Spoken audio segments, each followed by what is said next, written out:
بسم الله الرحمن الرحيم. عن معقل بن يسار رضي الله تعالى عنه قال قال رسول الله صلى الله تعالى عليه وسلم: تزوجوا الودود الولود فإني مكاثر بكم الأمم. رواہ ابو داؤد۔ نبی کریم صلی اللہ علیہ وسلم نے ارشاد فرمایا، ایسی عورتوں سے شادی کرو جو بہت محبت کرنے والی اور بہت بچے جننے والی ہوں، کیونکہ میں تمہاری کثرت کی وجہ سے دیگر امتوں پر فخر کروں گا۔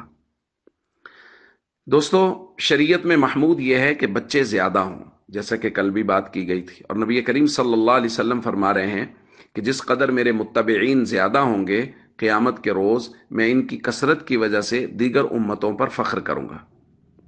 لیکن یہاں یہ بات ذہن میں رہے کہ عورت کی، خواتین کی صحت کا خیال رکھنے کا حکم دیا گیا ہے، لہٰذا اجازت دی گئی ہے کہ جب تک پہلا بچہ دودھ پی رہا ہے اس وقت تک دوسرے بچے کے درمیان میں وقفہ کیا جا سکتا ہے۔ اور اگر کوئی ماہر ڈاکٹر یہ بتا دے کہ پہلے بچے کی صحت کمزور ہے یا والدہ کی صحت کمزور ہے تو اس وقفے کو مزید لمبا بھی کیا جا سکتا ہے، مدت بڑھائی جا سکتی ہے، لیکن بغیر کسی وجہ کے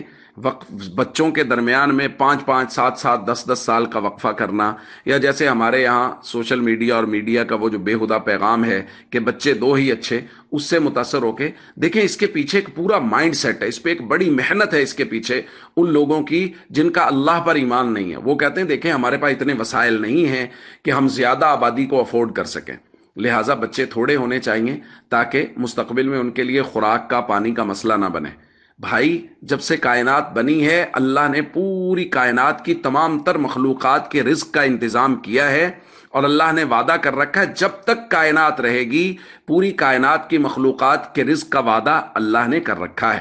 لہذا اس طرح کے بیہودہ پیغاموں سے ایک مسلمان کو کم از کم متاثر نہیں ہونا چاہیے، کیونکہ جیسے کل درخواست کی گئی تھی، پریشان تو وہ ہو جس کا اللہ نہ ہو، جس کے پاس اللہ ہے، جس کا پالنے والا رب ہے، اس کو پریشان ہونے کی ضرورت نہیں ہے۔ السلام علیکم ورحمۃ اللہ وبرکاتہ۔